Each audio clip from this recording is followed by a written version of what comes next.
All right, it's Rick and Sasha with George Wilbon. Special guest today. She's a therapist, life coach, serves as the CEO of Heal Her 2 Foundation. We've got the one, the only, Lakeisha McGee. Hey, Lakeisha. Good morning. And let's continue to applaud. She is a breast cancer survivor. Lakeisha, I was listening the other day and I heard in 2020, we will have an additional 200,000 women that will be diagnosed with breast cancer. When I heard that, I said, my God, I had no idea. We need to save lives, girl. Lakeisha, let's go back. Tell us your story. We're saying that you're a breast cancer survivor. How did this come to be? When did you find out you were diagnosed? Let's talk about that. So first of all, I want to say thank you all for having me today. I appreciate it so much. I feel a sense of pay it forward because when I found out that I had breast cancer in 2018, I feel like I was a little negligent to myself. I had been doing so much for everybody else that I was neglecting my own self when it came to checking out this bleeding nipple that I had. I had a bleeding nipple.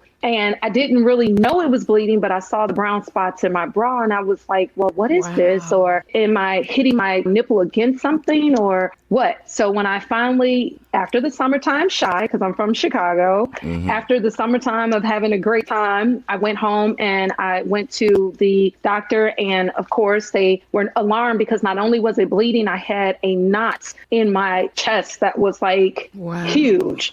So alarmed they were, and they sent me for a mammogram and then an ultrasound. And then they were like, you need a biopsy. So I had done a little research myself before time. And I knew that if my nipple was bleeding, it was either A, a nursing mom, which I was not, B, some type of infection, or C, breast cancer. So I kind of had prepared myself for the worst. And it was breast cancer. And not only did I have one lump in my breast, they found 3. So 3, one was in my chest wall. One was like huge, and then one was underneath. There was 3. So there was no way that they could save my left breast because I wouldn't have had enough tissue for them to try to save it. So this was November the 7th of 2018. Lakeisha, how long did you walk around before you went to the doctor and you were bleeding? So once again, I didn't know it was blood, Sasha. I know that sounds very ignorant, but I didn't know. I just knew I would see this little brown thing on my bra, and I was like, what is that? So I was thinking, did I hit it or something? And I can remember at least 6 months. But here's the even crazier part, Sasha. This one lump that was in my breast, it had been there for at least 3 years. And I was getting a mammogram every year. And my mammogram was saying I was clean every year. It's Rick and Sasha with George Wilbon. Went inside the party poll at 888-909-1514. She's a cancer survivor. She's an author, and she's a life coach, Lakeisha McGee. Were you self-examining yourself? That's what I wanted to know. Were you doing self-examinations? As I remember, as a young man, my mom always, doing that and the importance of that. Is that something you was doing prior to what happened with your nipple? I wasn't, but I did feel that lump there, and just once again being ignorant, not really paying attention to it. I had moved from Chicago to LA, so I really just had so much going on that even though I was going to the doctor, getting pap smears and things of that nature, I still never addressed this lump that was there because I was getting mammograms and they were saying I was okay. Just ignorance. And that's why I'm pushing so hard now for women to go and get checkups. If you feel anything, if it's anything that's out of the ordinary, any redness, any inverted nipples, any stains, go get checked out because I could not be here. Did you think for a second that, did anyone ever tell you that maybe it's fatty tissue? Did you think that it was just fatty tissue, something that was benign, or what? I didn't think nothing, Rick. Was there pain there or anything? Or every now and then I would get a pain. This is what I'm saying. I was just really being ignorant. And as much as I go to the doctor for a toenail, for this and the other, I really need my butt whooped because I should have gone sooner. Had I gone sooner, they probably would have caught it at stage 0 versus stage 2, almost 3. Right. So your left breast was removed? I had a double mastectomy. I had them both removed, but the left one would have totally had to go. There was no way they could have saved it. Wow. So what was it like for the family? You're a mom of 4. What was it like when you had to tell your children, especially your younger children? Well, the baby didn't really understand. She just knew when mommy, after chemo, wasn't feeling well and I'm laying on the floor, she'd get the pillow and lay on the floor with me. So she just, did what kids do when their parents, are not feeling well. My daughter became more protective and like a mom, like, okay, we got to do this, got to do this. My middle son, who's really my protector too, he was in school his senior year and he'd already left school for a senior year when I moved to California. He left school to come and transition with me to make sure I was okay. He wanted to leave school again. I was like, no, this is your senior year. You're graduating. You're staying at school. Now, the difference, my oldest son, who is like, whenever I'm hurting or, feeling down, he's the one that's always like, Mom, you're a great mom. You're the best. I'm going to raise my kids like you.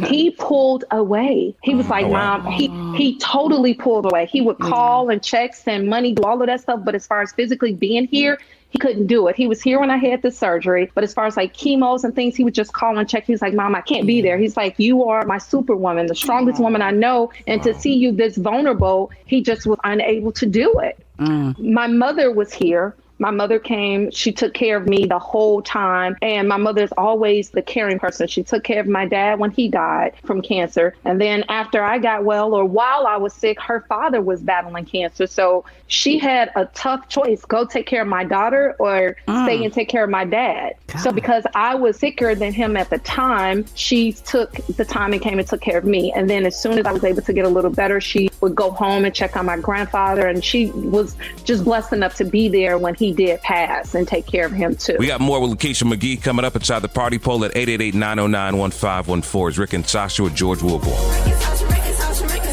It's Breast Cancer Awareness Month, and we're talking to Lakeisha McGee. She's an author and she's a life coach. 888-909-1514. What are you saying to your daughter? How old is your daughter? What do you say to her now and self-examine? And is she doing that now? I don't know how old she is. She's 15 and my other daughter is 8. So the 15-year-old knows that we will, as well as my sons, I'm trying to encourage them, go get tested now because I had breast cancer. So my daughter knows that you'll be getting the check when you're in your 20s, your 30s, because I can't wait for you to be 40 to find out that you're sick. And breast cancer, women are being affected even younger every day. So for her, it's we have to take care of ourselves. You have to get a self-examination. And she's on this flight with me. She's watching me advocate for other women. So she's watching everything that I'm doing. She's been a part of when I'm having events and I'm registering, and she's in the mess, right now. Why do they wait so late? If we're finding out that, they're finding out earlier, is it because younger girls are going through the breast bud stage? And of course, that's going to be something that's going to probably be painful if they heard it. Is that one of the reasons why they're waiting so younger? Breast cancer is more common for older women. It is. Right. And, it used to be looked at as the older white woman disease, quote unquote. That's what it used to be looked at. So it is more common for women between their 40s, 45s, and 50s and up. But we are seeing younger and younger young women are becoming, they're being diagnosed with breast cancer. Wow. So honestly, I feel like for me, and this is one of the things that I want to try to get past with legislation, I feel like when you start getting pap smears, you need to start getting breast exams. It need to all be in there because the type of breast cancer that I had was HER2 positive, ER, and PR positive, which means estrogen. Mine is fueled by estrogen. So when do young women start having estrogen? When they start having cycles, when they start, their breasts start, budding and growing.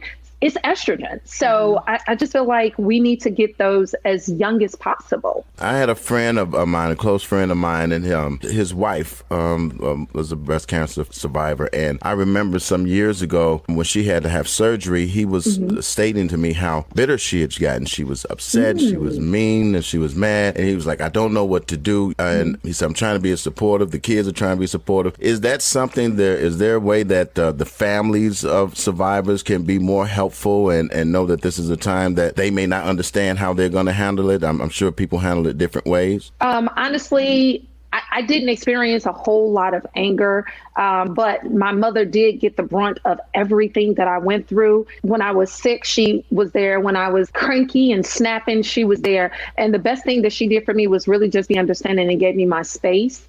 Because there's not a whole lot she can do. All she can do is offer her support and her love and not get in that entanglement with me because she knows that I'm going through. You know what I mean? And it's hard. We got more with Lakeisha McGee coming up. She's an author, life coach, and breast cancer survivor. It's Breast Cancer Awareness Month with Rick and Sasha with George Wilborn. We're talking to Lakeisha McGee. She's a breast cancer survivor. 888-909-1514. Also an author and life coach. With everything that you've gone through, I mean, you've lost your hair. You've had to go through all of it. You've gone, your hair's gone bad. You look great,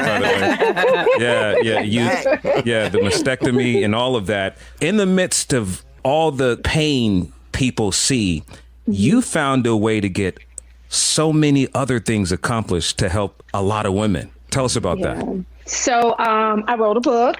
I wrote an anthology. 12 Shades of Breast Cancer Girl. Yes. Yes. It is actually, it's the #1 new release on Amazon this week. Is it? Hey! Yes. Nice. It is. So I took my pain and my lack of understanding for breast cancer and decided that I wanted to help other people. I went to chemo and I had someone with me all the time. I didn't have to go alone. I had friends to fly in from town. I had, friends that I made here, cousins, relatives, my mom. So I had support, but I saw people there week after week who had no one. I knew the financial burden that this thing caused me. I had great friends. My best friend created a GoFundMe and people donated. I mean, complete strangers donated to me. I had people to come in my inbox and say your transparency, because I went live from chemo, radiation. I shared my story. I was very transparent. And because of that, I had other people saying how I was encouraging them, people who weren't going through cancer, just people in general, saying how I encouraged them and how just what could they do and et cetera, et cetera. So that fueled me to continue to go forward. So I created a nonprofit called Heal Her Too Foundation. Nice. And that foundation is to help other survivors. Lakeisha, I just want to ask you this real quick before you go. How often do you have to go back to the doctor now? And did they say it's a chance that it could come back? There's always a chance for anything, but I'm not claiming it. I'm claiming that I'm healed, whole, and free. But I go back quite often. I go at least every 3 months to get a CT scan so that they can make sure I just had one and came back clean to make sure that nothing has spread or reoccurred. Then you have to see an oncologist. They're doing blood work. Wow. So it's not over, and you just don't know when it'll end, how long it'll take. You just have to be patient and wait it out. All right. Well, her book is called 12 Shades of Breast Cancer, Our Story, Our Way, the anthology of Dr. Lakeisha S. McGee. Thank you so much. Baby. Thank you. Yeah. Thank you for having me on. I appreciate you all so much. I do. God bless you, love. Thank you. Thank you for sharing your story, too. Thank you.